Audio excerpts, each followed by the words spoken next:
കഥയിലോ കവിത എഴുതിയോ പ്രണയം പകരുവാൻ കഴിയുമോ? മനസ്സിനതിരുകൾ മായുമനുഭവം അത് പറയുവാൻ കഴിയുമോ?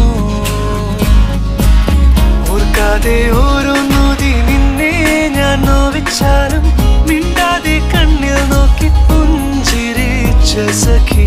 ഞാൻ തേടാതെ എന്നെ തേടി എന്നോരം വന്നില്ലേ നീ, വരുമെന്നൊരു വാക്കും ചൊല്ലാതെ. വാതിൽ മെല്ലെ തുറന്നൊരു നാളിൽ അറിയാതെ വന്നിൻ ജീവനിലേറിയതാരോ, കാറ്റിൽ കണ്ണിമ തെല്ലടയാതെ കൊതിയോടെ എന്നും കാവലിരിക്കുവതാ.